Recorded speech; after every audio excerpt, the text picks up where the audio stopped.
Hello बच्चों, 12th physics के अंदर हम चौथा अध्याय प्रारंभ कर चुके हैं, जो है संधारित्र, विद्युत संधारित्र अध्याय है। और इसमें हम अभी तक समांतर प्लेट संधारित्र की धारिता ज्ञात कर चुके हैं। समांतर प्लेट संधारित्र क्या था? जिसमें दो समांतर प्लेटें एक दूसरे के निकट स्थित थी, और इस प्रकार जो युक्ति बनी थी, हमने इसको समांतर प्लेट संधारित्र कहा था। और इस समांतर प्लेट संधारित्र की धारिता कितनी थी? एप्सिलॉन 0 A बाई डी, ये पढ़ चुके हैं। अब यदि इसके भीतर कोई परावैद्युत पदार्थ भर दिया जाए तो क्या होता है, इसका भी हमने अध्ययन किया। क्या समझा था हमने कि जब परावैद्युत पदार्थ भर देते हैं तो पदार्थ के भीतर एक विद्युत आवेश प्रेरित हो जाता है, और उस विद्युत आवेश के कारण विद्युत क्षेत्र की दिशा विपरीत होती है। ढंग से देखें उस टॉपिक को। और इस प्रकार जो संधारित्र के कारण विद्युत क्षेत्र है उसके मान में कमी आती है। परिणाम स्वरूप प्लेटों के मध्य विभवांतर घटता है, और एक की पॉइंट है हमारे पास कि विभवांतर घटता है तो धारिता में वृद्धि है। अब धारिता बढ़ती है, लेकिन कितनी बढ़ती है ये इस बात पर निर्भर करता है कि परावैद्युत पदार्थ किस प्रकार से भरा गया है। यदि परावैद्युत पदार्थ पूर्णतया भरा गया है, या आंशिक रूप से भरा गया है, या विभिन्न प्रकार के परावैद्युत पदार्थ भरे गए हैं, तो इन सबके परिणाम स्वरूप भिन्न भिन्न धारिताएं प्राप्त होती हैं। हम इन तीनों का क्रमशः अध्ययन करेंगे। और पहला हमारा पॉइंट है समांतर प्लेट संधारित्र की धारिता, जबकि प्लेटों के मध्य परावैद्युत पदार्थ पूर्णतया भरा है। तो मैं एक कल्पना कर लेता हूं कि ये एक समांतर प्लेट संधारित्र है, जिसकी एक प्लेट पर प्लस क्यू आवेश और दूसरी प्लेट पर माइनस क्यू आवेश है। साथ ही मैं मान लेता हूं कि प्लेटों का जो क्षेत्रफल है, क्योंकि प्लेटें जो है समांतर प्लेटें हैं इस प्रकार की, इनका एक क्षेत्रफल है, दिखाई ऐसी गई है, और प्लेटों का क्षेत्रफल मान लेता हूं कैपिटल A है। दिया गया आवेश Q है। परिणाम स्वरूप पृष्ठ आवेश घनत्व सिग्मा होगा, आप समझ गए। और यह भी मान लेता हूं कि इन प्लेटों के बीच की जो दूरी है स्मॉल d है। बच्चों, ये बात मैं यहां लिखूं कि माना किसी समांतर प्लेट संधारित्र की प्लेटों का क्षेत्रफल कैपिटल A व बीच की दूरी स्मॉल d है। पृष्ठावेश घनत्व भी ले लें। पृष्ठावेश घनत्व सिग्मा है, अगर सिग्मा क्या बन गया? Q by A। एकांक क्षेत्रफल पर उपस्थित विद्युत आवेश को हम जो है पृष्ठ आवेश घनत्व कहते हैं। करना क्या है? करना यह है कि हमें धारिता ज्ञात करनी है, जबकि पूर्णतया कोई परावैद्युत पदार्थ भरा हो।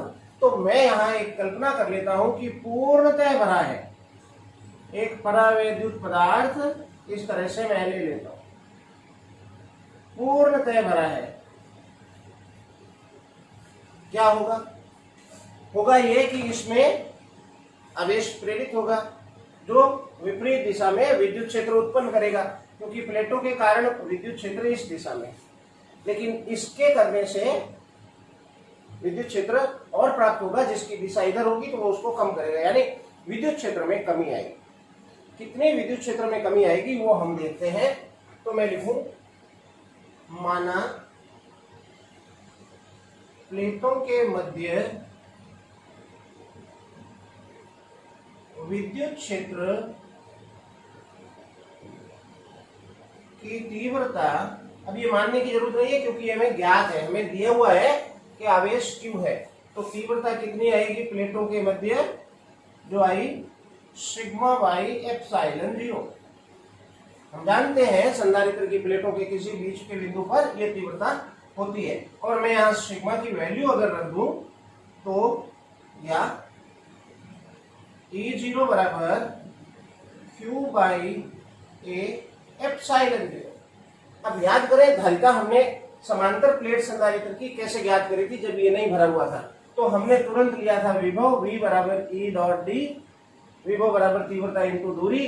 तो विभव क्या आया था Q D by A epsilon 0 और C निकालने के लिए अपन ने Q बाई V किया था। पिछले टॉपिक को आप देखें और जैसे ही V की वैल्यू रखी थी तो यहाँ ए epsilon 0 D by A epsilon 0 by D आया था। लेकिन अभी हम नहीं कर सकते, क्यों? क्योंकि अभी हमें परावैद्युत पदार्थ भरना है। तो मैं लिखूं कि माना प्लेटों के मध्य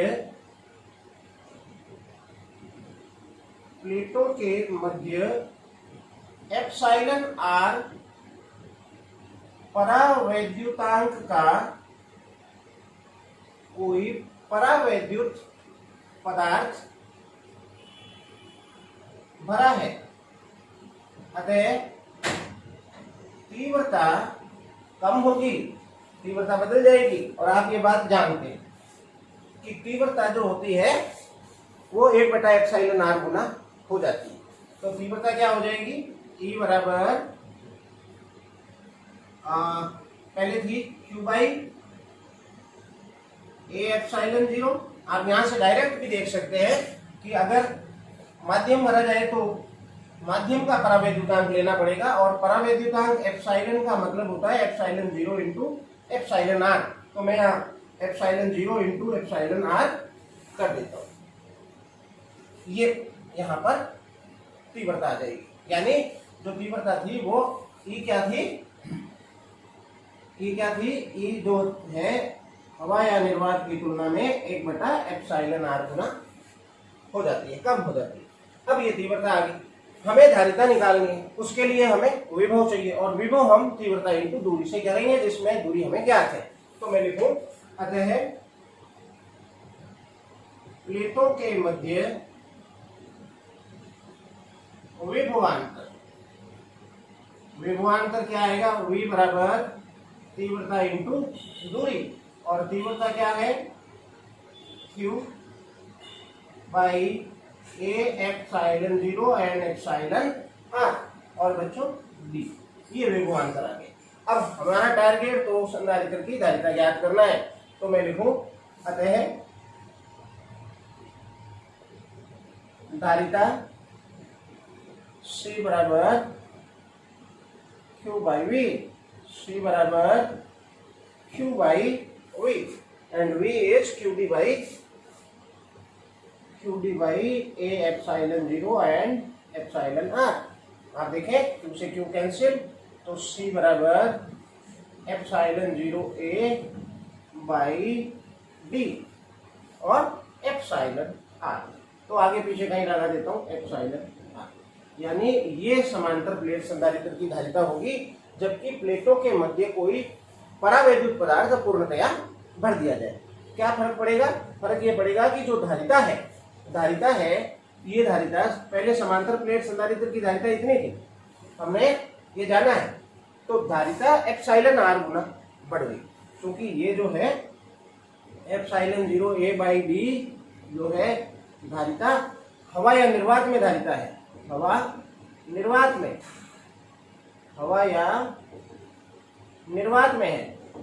तो मैं इसको लिखूं C बराबर C0 इंटू एप्सिलॉन आर। स्पष्ट है कि धारिता बढ़ जाती है और एप्सिलॉन आर गुना बढ़ जाती है। तो ये है, आप नोट करें इसको। बच्चों अब यहां एक बात हमें थोड़ी समझनी है कि हमने ये समझा कि स्पष्ट है एप्सिलॉन आर परावैद्युतांक का परावैद्युत पदार्थ भरने पर, कैसे भरने पर? पूर्णतः भरने पर धारिता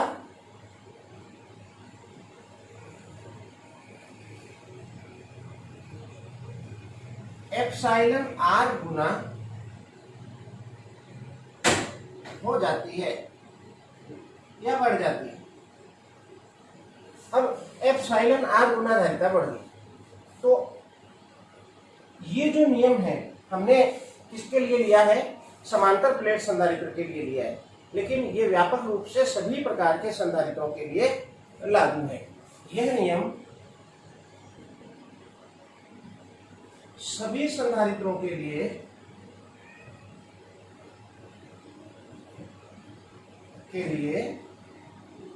सत्य है। आपने इससे पहले गोलीय चालक पढ़ा था, याद करें। गोलीय चालक के लिए धारिता क्या आई थी?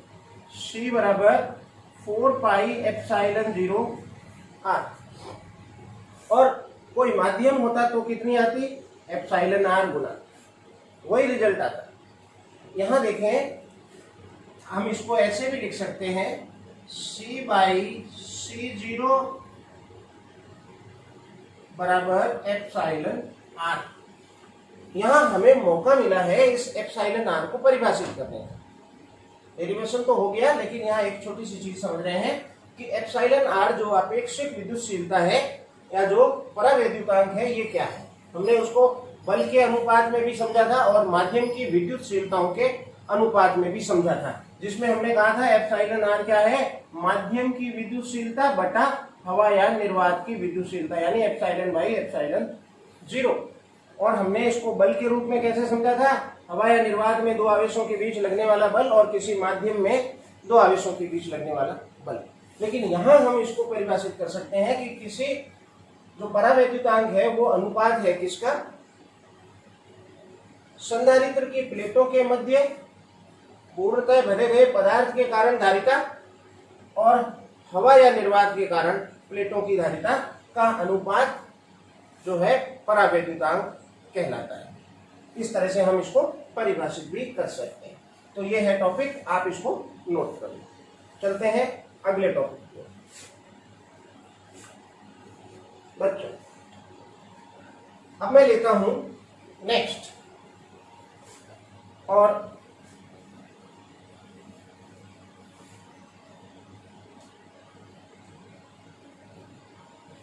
चलो फिर से बनाएंगे। अब हम लेते हैं प्लेटों के मध्य पूर्णतः नहीं, अब मैं ले रहा हूं अंशतः भरा गया हो। तो अंशतः का मतलब है आंशिक रूप से भरा गया हो। कैसे? तो ऐसे, ये समांतर प्लेट है, संधारित्र है आपके लिए, और इन प्लेटों के मध्य ये एक परावैद्युत पदार्थ हमने भर दिया।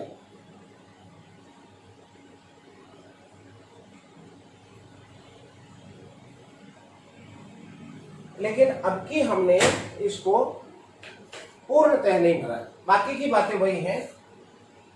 बाकी की बातें क्या है कि इसका आवेश +Q, इस पे आवेश -Q, प्लेटों का क्षेत्रफल A, प्लेटों के बीच की दूरी D, वही लिखा है। माना किसी समांतर प्लेट संधारित्र की प्लेटों का क्षेत्रफल A है, बीच की दूरी D है, पृष्ठ आवेश घनत्व सिग्मा है। तो ये अब प्लेटों के मध्य विद्युत क्षेत्र की तीव्रता, तो विद्युत क्षेत्र की तीव्रता बदलेगी, इस भाग में बदलेगी, लेकिन इस भाग में वही रहेगी। तो यहाँ तीव्रताओं को हम दो भागों में लेके चलेंगे। तो मैं लिखूं प्लेटों के मध्य हवा की तीव्रता, प्लेटों के मध्य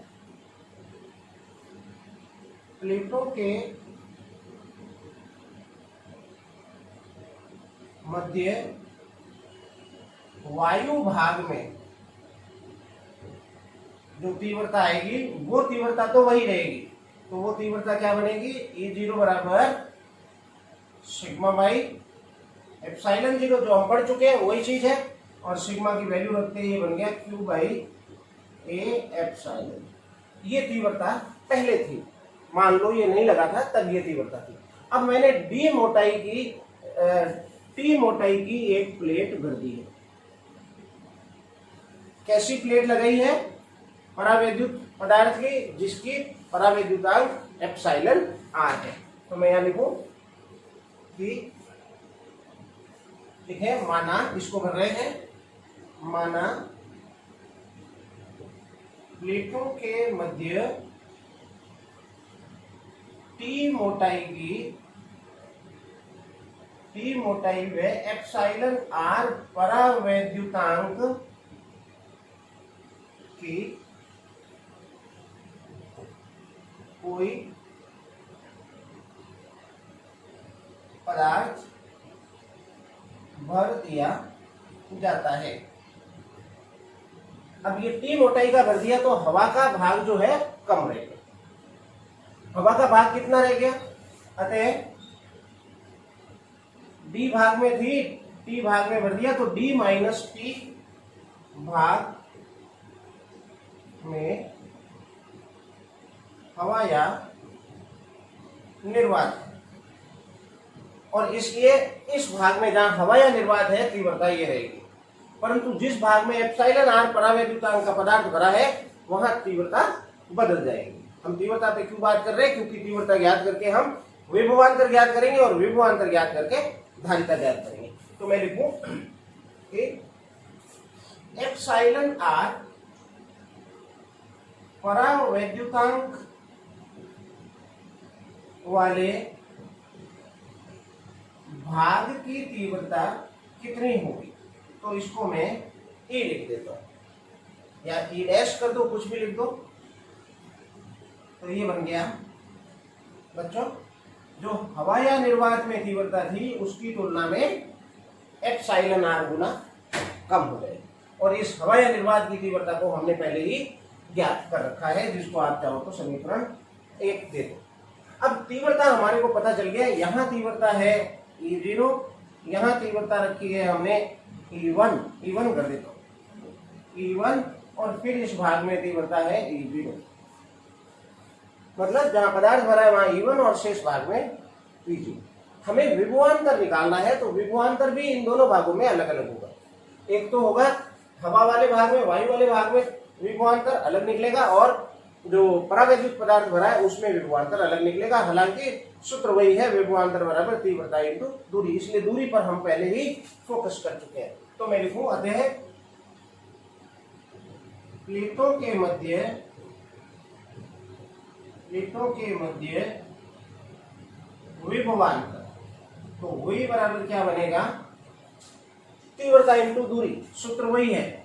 V बराबर E dot D, E into D, dot नहीं है, E इंटू डी। अब क्या हुआ कि पहले मैं ले लूं वायु वाले भाग में, तो वायु वाले भाग की तीव्रता है E0,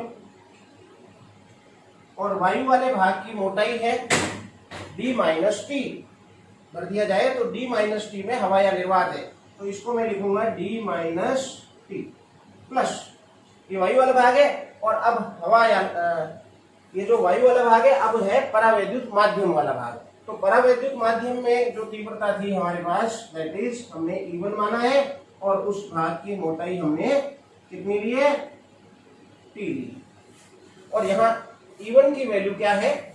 ये है, तो V बराबर बन गया E0 D minus t plus E0 by epsilon r and T, और आप देखें तो यहाँ E0 कॉमन है, तो V बराबर बन गया E0 D minus t plus E0 common T by epsilon r, ये रहा, और E0 की आप यहाँ वैल्यू रख सकते हैं। तो लिखूं या V बराबर Q by A epsilon 0 D minus t plus t by epsilon r, ये विभवांतर है। अब विभवांतर आते ही काम आसान है। संधारित्र की धारिता ज्ञात करने के लिए हमें जो सूत्र ज्ञात है वो है Q बाई V। अतः समांतर प्लेट संधारित्र की धारिता, आप पूरा लिखें, मैं अगर शॉर्ट में लिखता हूं तो C बराबर Q बाई V, और हम अब V का वैल्यू यहां रख दें, और ये रहा V का वैल्यू। तो C बराबर Q by V, and V is this Q by A epsilon 0 d minus t plus T upon epsilon r value रख। अब आप देखें Q से Q कैंसिल और ए एप्सिलॉन 0 ऊपर, तो C बराबर A epsilon 0 upon Q cancel d minus t plus t by epsilon. ये समांतर प्लेट संधारित्र की धारिता ज्ञात होगी, यही है। और आप चाहें तो इसको कॉमन लेके भी लिख सकते हैं, तो इसको यहां से कॉमन ले ले तो C बराबर बनेगा, लाल पेन से लिख दो जिससे मिक्स नहीं हो, C बराबर A epsilon 0 upon D minus T common 1 minus 1 by epsilon r। इस तरह से लिख सकते हैं, आगे फिर लिख दूंगा, तब तक आप इसको नोट करें।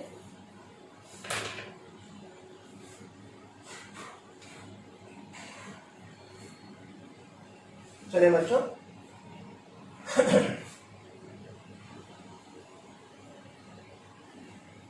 अब आपने ये समझा कि समांतर प्लेट संधारित्र की जो धारिता है पूर्णतः भरे जाने पर कितनी थी, ए epsilon 0 epsilon r by D, लेकिन अंशतः भरे जाने पर धारिता कितनी आई है, ए epsilon 0 D minus t plus t by epsilon r। अब यहां मैंने कहा था t को कॉमन ले ले, तो इस तरह से भी लिख सकते हैं, तो C बराबर A epsilon 0 D as it is and t common, तो ये बन गया 1 माइनस 1 अपॉन एप्सिलॉन r। ये धारिता अंशतः भरे होने पर है, अंशतः कितना, t मोटाई तक, t मोटाई तक। अब आप यदि कल्पना करें कि टी मोटाई तक नहीं पूर्णतः भर दे, तो यानी जो इससे पिछला टॉपिक था, तो पूर्णतः भर दे तो क्या होगा। तो बच्चों यदि इसी में कंडीशन लगा रहा हूं और कंडीशन लगाते ही पिछला वाला टॉपिक का जो रिजल्ट है वो आ जाना चाहिए, तो मैं लिखूं यदि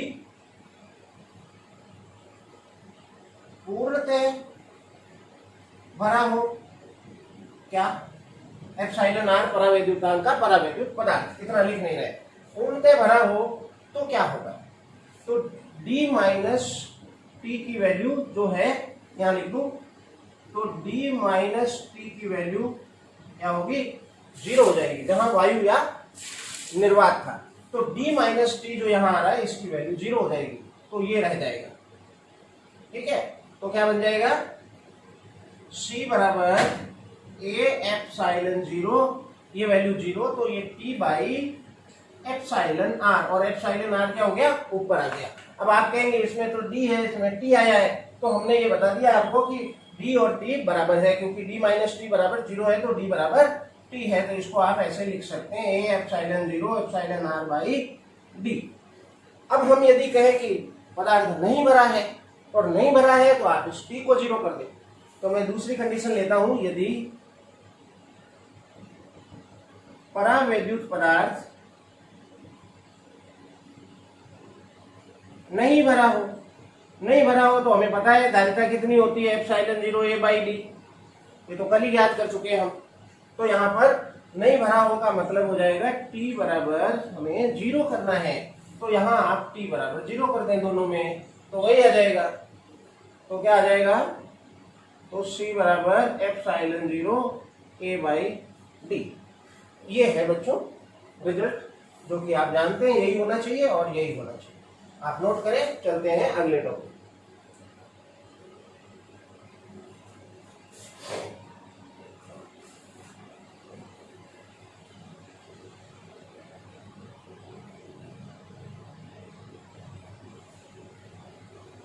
तीसरा है भिन्न भिन्न परावैद्युतांक के परावैद्युत पदार्थ भरे हों तो धारिता कितनी होगी। तो मैं लिखूं जबकि भिन्न भिन्न परावैद्युतांक के परावैद्युत शॉर्ट में लिख रहा हूं पदार्थ भरे हों, कैसे, सेम है। अब आप समझ गए हैं कि तीव्रताएं विभवांतर से हम ज्ञात कर रहे हैं। तो मैं एक समांतर प्लेट संधारित्र ले लेता हूं, ये रही एक समांतर प्लेट संधारित्र, लाइनें आप सीधी सीधी खींचे स्केल से, ये रहा, और इसमें भिन्न भिन्न परावैद्युत पदार्थ भर दिए, एक परावैद्युत, दूसरा, तीसरा, इस प्रकार से भिन्न भिन्न परावैद्युत पदार्थ भर दिए हमने। यहाँ पर जो पदार्थ है वो एप्सिलॉन आर 1 परावैद्युतांक का है, ये परावैद्युत पदार्थ एप्सिलॉन आर 2 परावैद्युत पदार्थ का है, इसी तरह से ये है, और इसी तरह से एप्सिलॉन आर 3, एप्सिलॉन आर 4, और इसी प्रकार भरते भरते एप्सिलॉन आर n तक भरा है। कितनी मोटाई तक भरा है? तो ये T1 मोटाई का है, ये T2 मोटाई का, ये मोटाई है बताओ। इसी तरह से ये Tn मोटाई का है, T1, T2, Tn, और टोटल दूरी जो है इसकी प्लेटों के मध्य d है, तो ये जो दूरी आएगी क्या आ जाएगी? d माइनस दिस और T1 plus T2 plus T3, तो T1 plus T2 plus dot dot dot Tn तक लिखना। सेम तरह का है, लेकिन इसमें जो है बारंबारता बढ़ गई, यानी बार बार हमें ये काम करना पड़ेगा। तो मैं लिखूं माना किसी समांतर प्लेट संधारित्र की धारिता,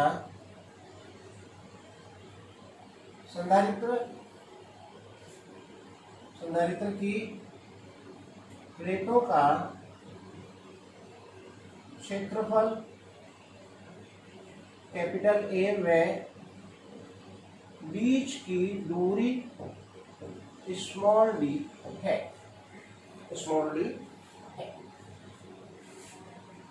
ठीक है, तथा epsilon R1, epsilon R2 dot dot dot epsilon Rn परावैद्युतांक के भिन्न भिन्न परावैद्युत पदार्थ क्रमशः T1, T2 dot dot dot dot dot dot Tn मोटाई तक भरे हैं,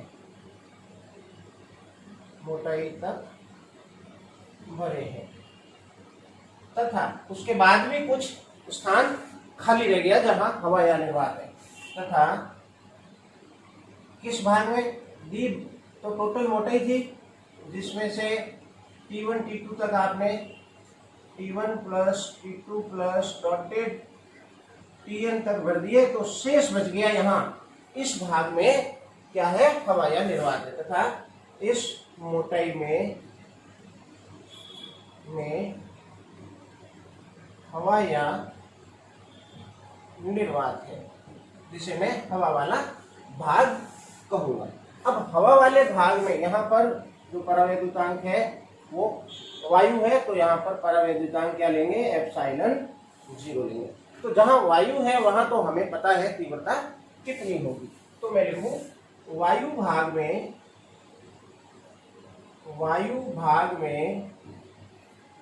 तीव्रता क्या बनेगी? इसका नाम दे देता हूं E0, that is sigma by epsilon 0, और सिग्मा की वैल्यू आप जानते हैं Q बाई K। यहाँ हमें पहले से ये ज्ञात है, तो यहाँ आप लिख दें कि प्लस सिग्मा, अब क्यों नहीं लिख रहे हैं, डायरेक्ट लिख दे रहे हैं, टॉपिक बहुत बड़ा हो जाएगा, ठीक है। अब इस भाग में तीव्रता क्या वायु वाले भाग की तीव्रता के बराबर होगी? भाई ये एप्सिलॉन 0 है। क्या इस भाग में तीव्रता हवा या निर्वात की भाग वाली तीव्रता के समान होगी? नहीं, तीव्रता एप्सिलॉन R गुना कम हो जाएगी, यानी 1 बटा एप्सिलॉन R गुना हो जाएगी। लेकिन इस भाग में 1 बटा एप्सिलॉन R1 गुना होगी, इस भाग में 1 बटा एप्सिलॉन R2 गुना होगी, यानी अलग अलग तरह से घटेगी। तो मैं लिखूं कि अतः तथा भिन्न भिन्न मोटाई वाले भाग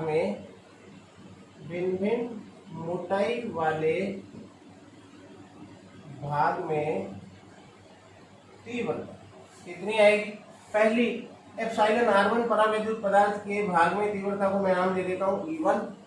तो क्या आएगी, दैट इज हवा की तुलना में एप्सिलॉन r गुना कम।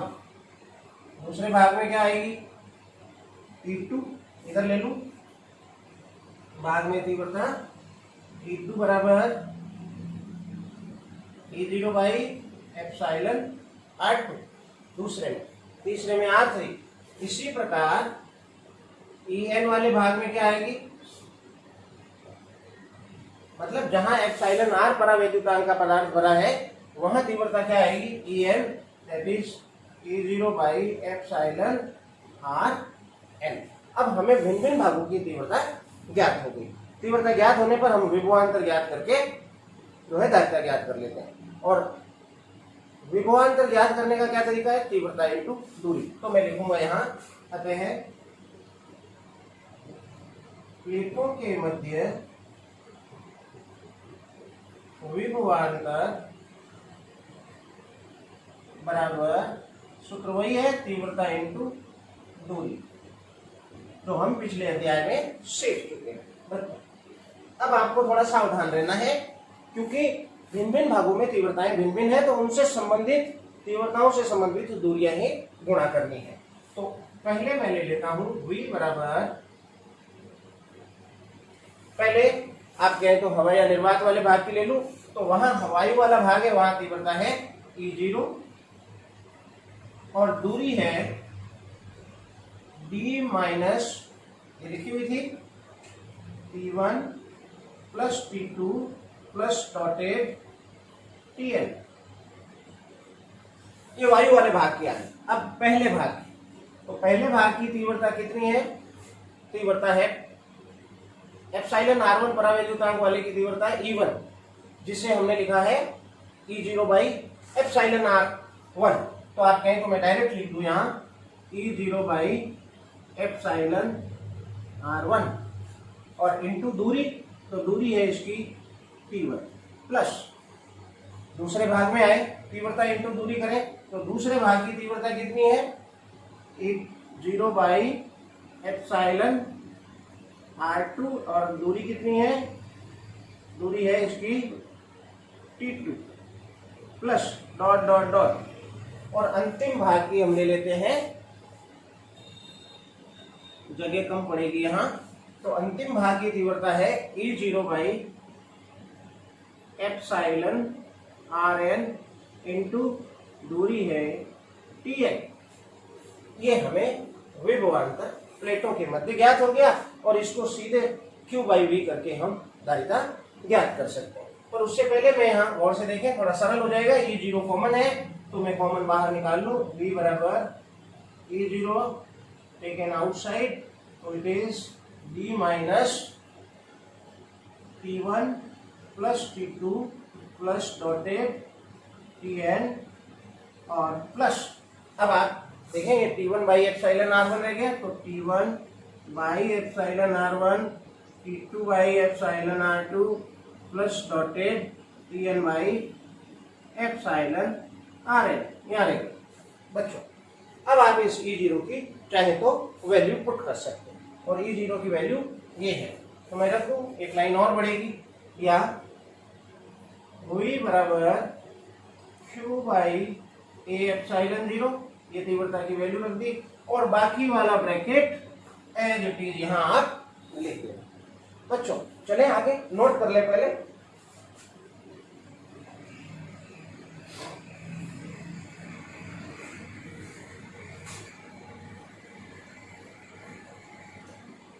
नोट कर लें,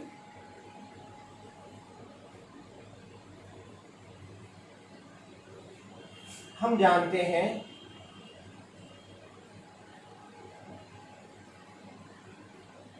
धारिता बराबर क्या होती है, किसी भी चालक की धारिता निकालने का ये सूत्र है Q बाई V, और C बराबर Q by V, and V की वैल्यू ये रही Q by A epsilon 0 and this bracket.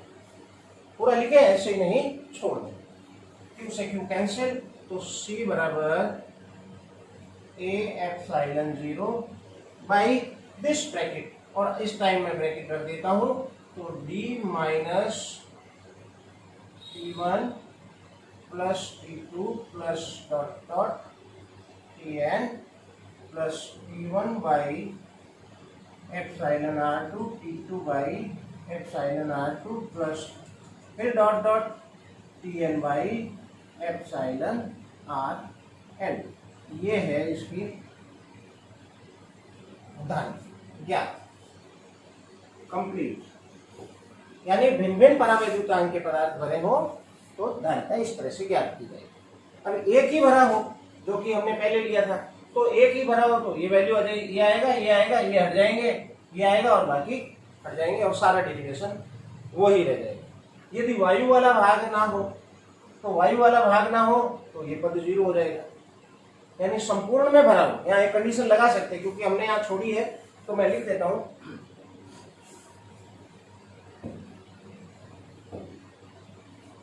यदि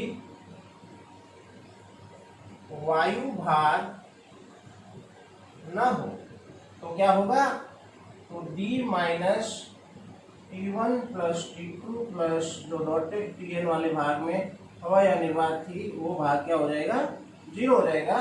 तो धारिता क्या आएगी, C बराबर A एप्सिलॉन 0 ये गया तो रह गया T1 by epsilon R1 plus T2 by epsilon R2 plus dotted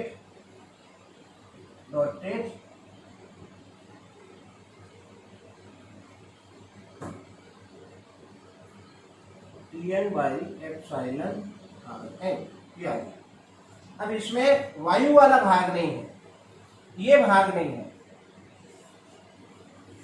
अब ये भाग नहीं है और मैं ये मान लूं कि सभी में एक ही भरा है, भिन्न भिन्न नहीं भरे हैं, वायु भी नहीं है और सभी में एक ही भरा है, यानी पूर्णतः भरे वाले का डेरिवेशन आ जाएगा। तो ये पर आएगा, बाकी के हट जाएंगे, ये ऊपर आके सेम रिजल्ट हमें प्राप्त। तो बच्चों आज हमने सीखा समांतर प्लेट संधारित्र की धारिता जबकि कोई परावैद्युत पदार्थ भरा हो।